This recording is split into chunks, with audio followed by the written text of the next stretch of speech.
Welcome, Brian. Thank you very much. Thank you. Now, firstly, just the year that was, do you want to share a quick synopsis of the phases the football club went through? Yeah, no, I can do that. Trying to summarise it quickly is going to be the problem. Look, it was an unprecedented issue we faced, so we didn't know the answers. And I think the norm became working through problems that had lots and lots of poor options and hoping that you make the right decision. So there's a lot of risk taking in it. And you didn't want to take risk because you couldn't afford risk, but you had to take it. So that was the real difference that I found, that you couldn't rely on past learnings necessarily. They helped, but they didn't give you formulas. You know, the risk management formula, for instance, the traditional one, just you could throw that out the window, stop the bleeding, stabilise, get ready for growth, sustain the growth. That doesn't matter. Didn't apply. And so I think if we started off with the fact that after a month or so you just didn't know, where do you start from when you don't know? And the answer to that, from our point of view, is try and get the best people together to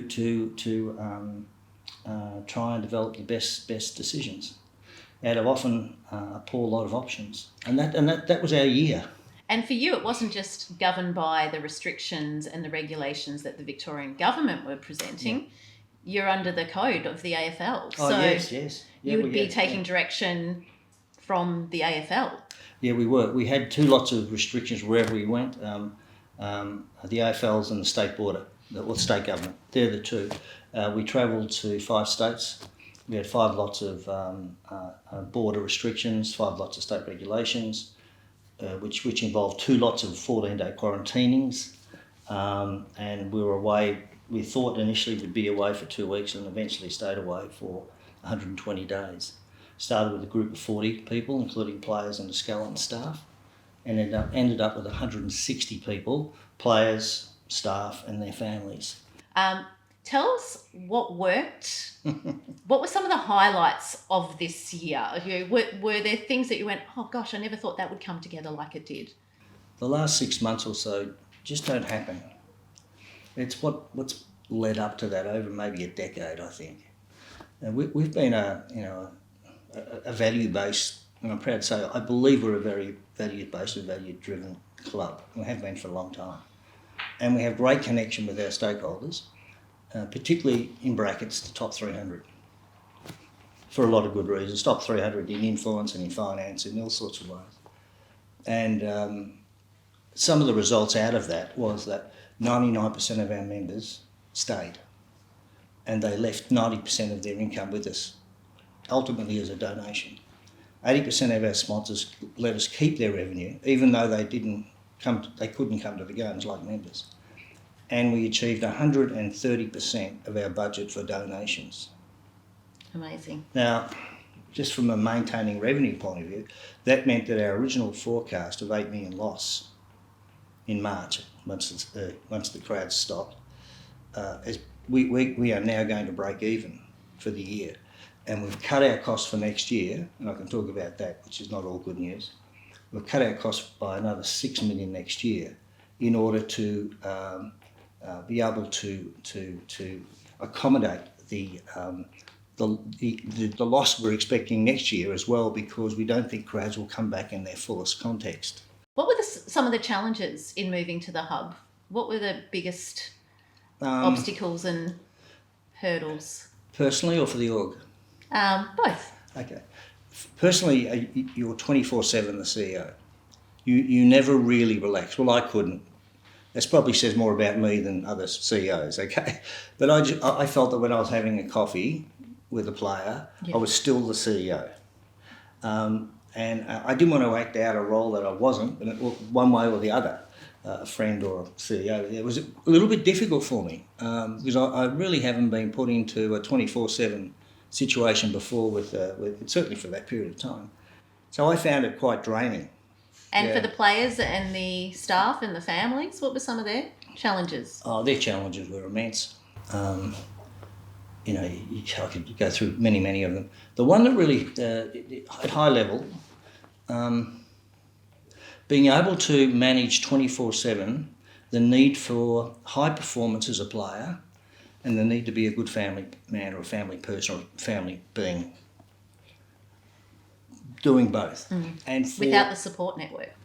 solution in the end, and you may find this intriguing, is we had a high-performance hotel with all the high-performance requirements and facilities and equipment, and then we had this family-friendly hotel. And from 9 to 5, high performance, all of the players. After that, they could choose. They could either live with their family in the family-friendly, or they could all live in the high-performance hub. So we had players and families there, and players and families here. But 9 to 5, high performance. Yeah. 5 onwards, Essential. family. Yeah. Yeah. That's how we did it. Fantastic. But it was costly because it was 2 hotels. I know. And often a lot Big of accommodation budget. so it meant that a lot lot of rooms were vacant some of the time, yeah, you know. Yeah. And so they were the stages. There was the stand down stage back in March. We let go of at that stage 80% of our people were stood down. 20% were on part-time. Everyone was on part-time. I was on part-time. Everyone from point 2 to point 8. From How many staff? Including gaming, we have 150 staff. What were other factors that you put in place that ensured that your employees were supported during that time? Yeah, As you said, you had things. stood down workers, Yeah. and it was not nice. No. We made we made the decision around June. We were first to make the decisions because we got the impression that staff wanted to know earlier rather than later, so they could find new jobs, etc., and get their lives together. But also we had the issue of whether we told people who were going to be made redundant in the hub, tell them that whilst they were in the hub. That was a real issue as well. But long story short, I'd say 135 people. 26 were made redundant.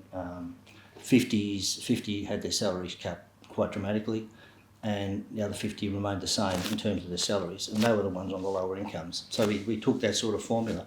And I said before about, options. We had an option of saying to everyone, you take 20% and keeping everyone. But we decided not to do that. And we based our redundancies basically on those 3 pillars. Stood down, and also some of the redundancies as well based on those things in the early days. Those 26 people we were most concerned about. Interestingly enough, we still think, we believe it's our role to ensure they get employment. And 21 of the 26 have got employment. Today, to this date, and we still have 5 to go before we're going to be ticking that one off, and we're pretty proud of that. We were developing this is going off the path, I'm sorry. We were developing our business plan before CV, and we stopped and we said we need to re-look at our business plan because of all of this happening.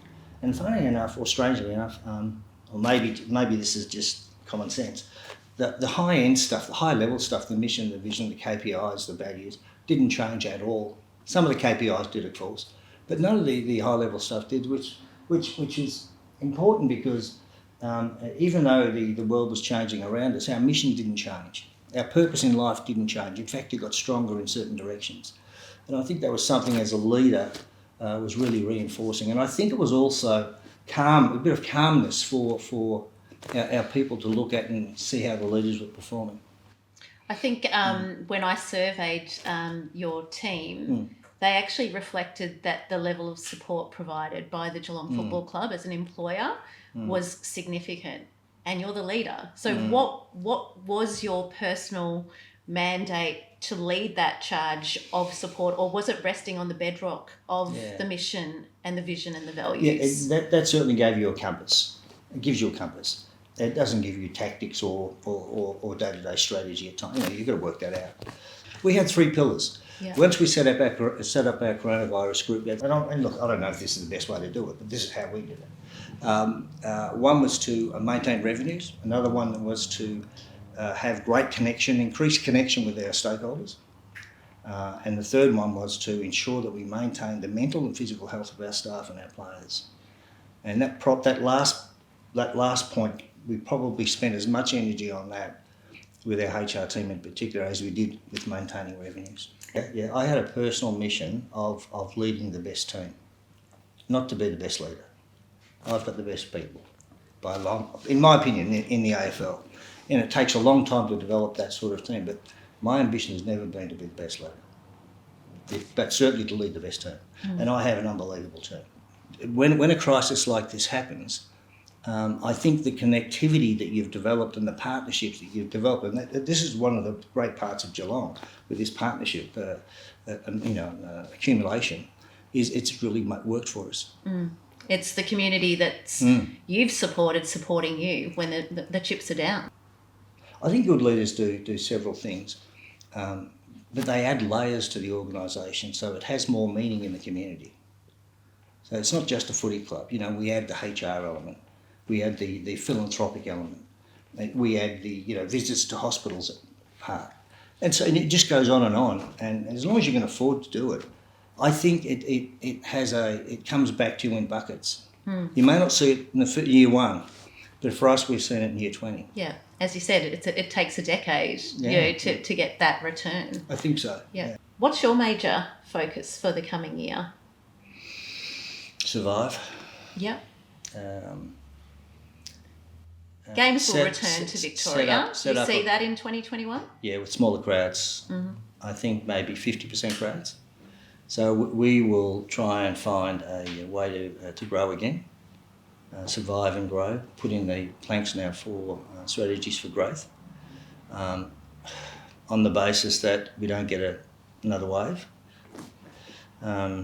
Because all we've been doing now for 6 months is putting in contingent measures. There's no, from my point of view, nothing's for sure forever. So I'm hoping that we can start doing that. And at the end of next year, the club is in a position where it's in a really good position to look at the future. I'd love to think that the mental health of our people will be at the forefront still, and that our 2 psychologists that we have right now are still there and they manage that for us, that our people have developed greater resilience through this, and continue to show the flexibility that's required. I'm hoping that they own the business plan and implement it and understand how they play a part in that. And is it a shorter term business plan now? It's a 5-year. Yeah. Okay. Yeah, 5-year. Yep. With 3 or 4 major goals and so forth and so on. So I see the next 12 months is still really high risk, but possibility of laying the seeds for a much better future in years to come. Well, there's one thing that will remain, and it's footy. We can be assured of that. No matter how it changes and how its presentation is to our population, it will always be. We really appreciate you taking the time to share. It's been a challenging year for your sector and the football club in particular, and all of the AFL. We wish you all our very best. I'm a Geelong girl. I think I learnt the Geelong theme song before I learnt the national anthem at primary school. It goes with the induction when you're a Geelong person. Okay. So we wish you all the very best and the club all the best, and we look forward to returning to footy in our hometown. In the not too distant future. It'll be excellent for you to get a few home games here next year. You'll have to. Yeah. You have to. Thank you. Thanks for your Brian. support. Thank you.